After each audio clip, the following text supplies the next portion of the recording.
Ayan, mag-umpisa na tayo. Wala pang apoy yan. Lagay natin yung gata. 3 cups.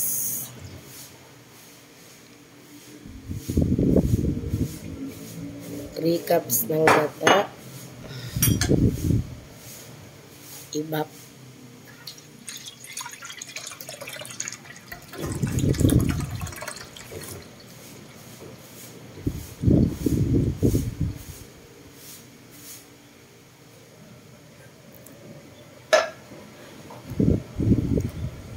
Cream corn. Di na ako maglalagay ng whole corn. Okay na sa akin to. Cream corn. Then, ang condensed milk.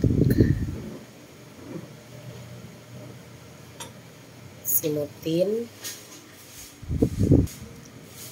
Haluin.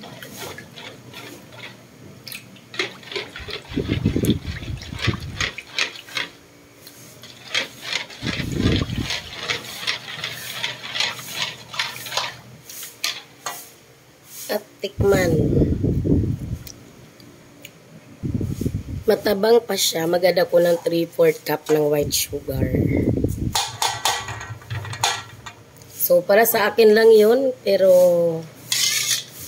pwede kayong mag-adjust. Pwede kayong di maglagay ng additional sugar. Kung ayaw nyo. So, wala pa po tayong apoy.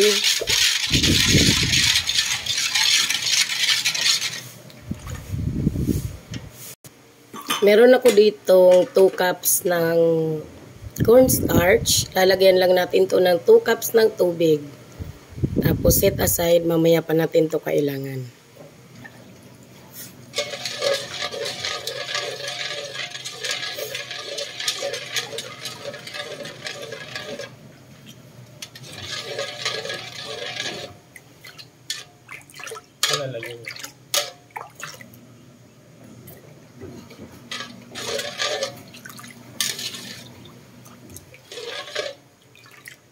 So, nung edit vlog tayo ngayon, kung ano yung kalalabasan ng vlog natin yung ngayon. So, antayin lang natin itong kumulo at pakuluan natin ng mga 8 minutes para kumulo lang yung gata. Pagkatapos, ilalagay natin yung tinunaw natin kaninang cornstarch. Pagka ganyan po, kailangan kuluin pa natin siya ng 8 minutes para maluto yung gata na nilagay natin. Makakatulong din yun para hindi ka agad mapanis. 8 minutes na kulo. So ayan, ilalagay na natin yung kaninang sinet aside natin na mixture ng cornstarch. So, pagkalagay po natin ng cornstarch, hindi po natin yan titigilang haluin for another 5 minutes. Tuloy-tuloy na halo po sa loob ng 5 minutes. Bumibigat na siya.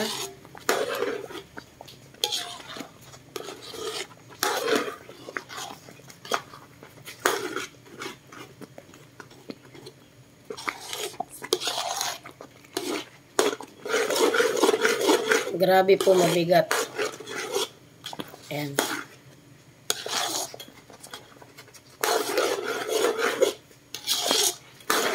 So, pwede natin siyang hinaan kung malakas yung apoy nyo para hindi siya masunog sa ilalim. Tuloy-tuloy lang up to 5 minutes.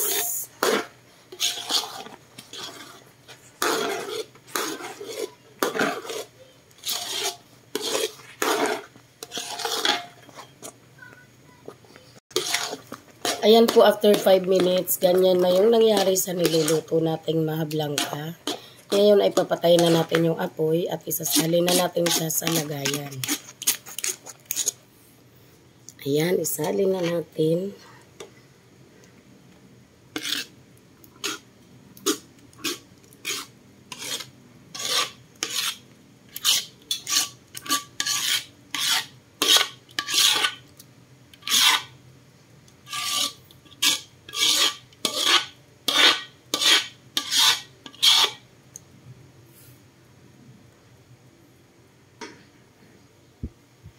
Ayan, unting pantay-pantay lang.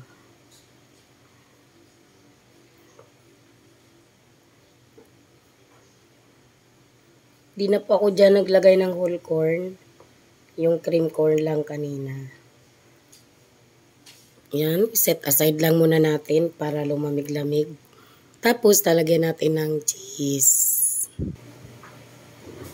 Ngayon naman ay gagadgaran natin siya ng cheese. Mas madaming cheese, mas masarap. Pero kung wala kang hilig sa cheese, pwede naman pong latik ang toppings nito.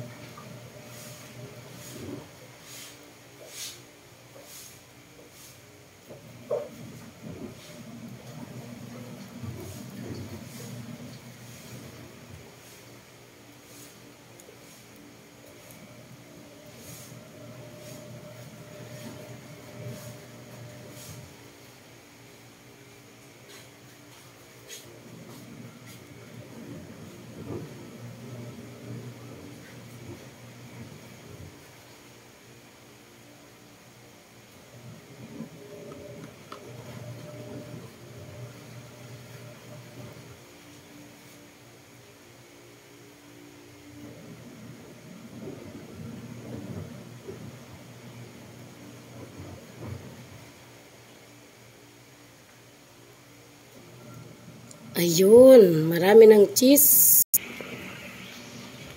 Ayan, luto na yung ating maha. Daming cheese. Overload. Yummy.